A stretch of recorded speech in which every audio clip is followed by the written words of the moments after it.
माता प्रसाद पांडे जी हों या समाजवादी पार्टी का और कोई भी नेता हो, वो तो वही बात बोलेगा ना जो अखिलेश यादव जी उनको गाइडलाइन जारी करेंगे। और संभल के दंगों में अखिलेश यादव जी डायरेक्टली इनडायरेक्टली उसमें उनकी भूमिका है।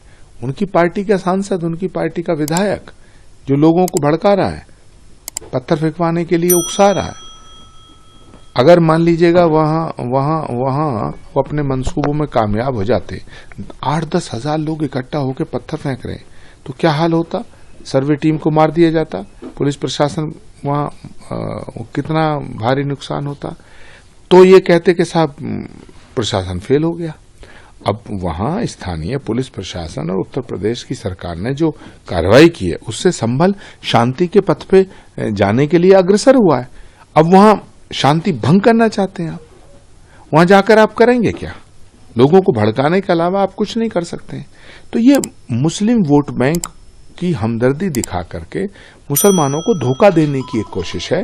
ये संभल में हमदर्दी जताने नहीं जा रहे हैं, खीर पूरी खा करके आप जा रहे हो, वहां एक सियासी टूरिज्म करने जा रहे हो, लाशों पे राजनीति करना चाहते हो।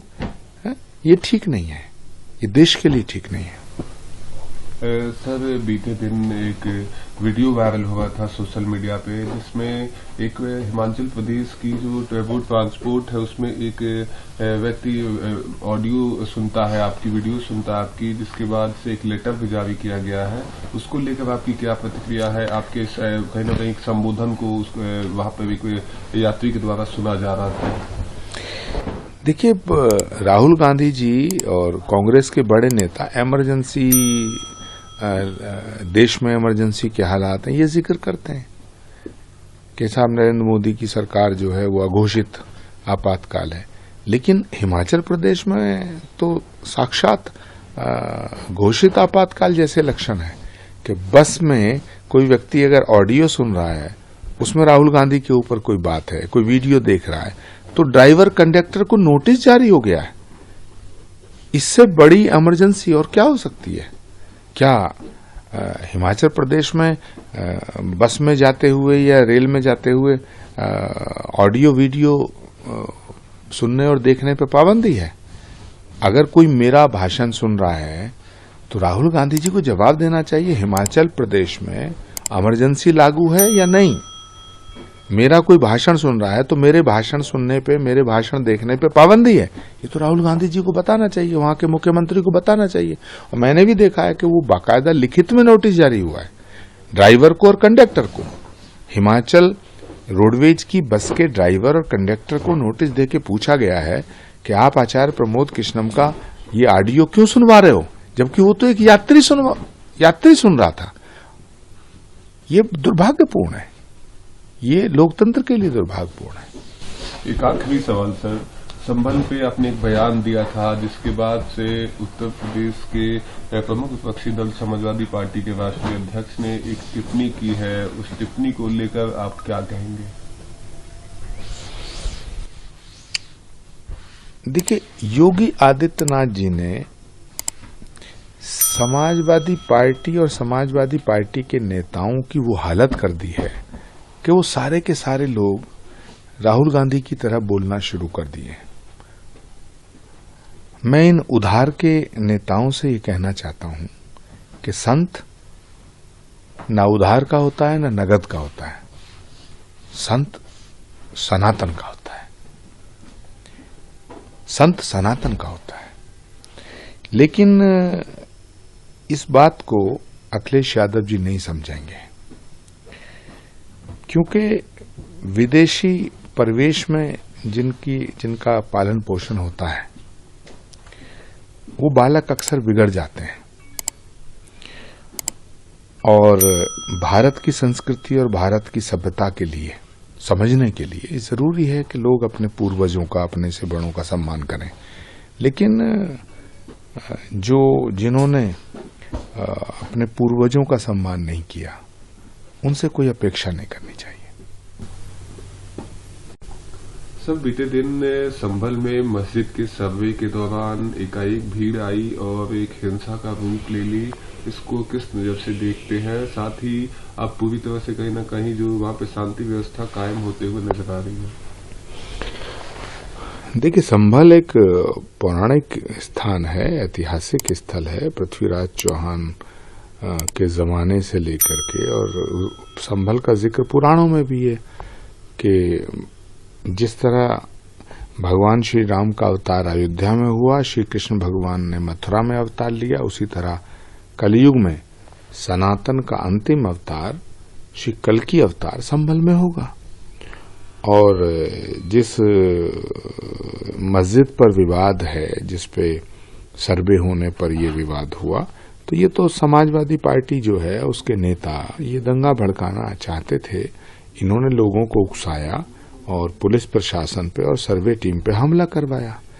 तो जिस तरह वहां पत्थर फेंकने वालों पर एफआईआर हुई है, पत्थर फेंकवाने वालों पर भी एफआईआर होनी चाहिए। और मुझे लगता है कि समाजवादी पार्टी इसमें पूरी तरह से इन्वॉल्व है। सर, समाजवादी पार्टी के राष्ट्रीय अध्यक्ष हैं अखिलेश यादव, उनके द्वारा कल एक पत्र जारी किया और बताया गया कि 15 लोगों की एक डेलीगेशन संभल जाएगी और लोगों से मिलेगी। मगर आज एलओपी की अगुवाई में तमाम नेता जा रहे थे। आज सभी नेताओं को रोक दिया गया है और संभल प्रशासन और साथ ही साथ तमाम अधिकारियों द्वारा कहा गया है कि आपके जाने से स्थिति कहीं न कहीं खराब हो सकती है और किसी राजनेताओं को वहां भेजा नहीं जा रहा है। देखिए, संभल में जो प्रतिनिधि मंडल अखिलेश यादव जी भेज रहे हैं उसका उद्देश्य साफ नहीं है। मुझे लगता है वो संभल में आग भड़काना चाहते हैं, संभल को दंगों की आग में झोंकना चाहते हैं। ये लोग पहले लोगों को भड़काते हैं, फिर पत्थर फेंकवाते हैं, फिर दंगा करवाते हैं, फिर डेलीगेशन भिजवाते हैं। तो आखिर आप करना क्या चाहते हैं?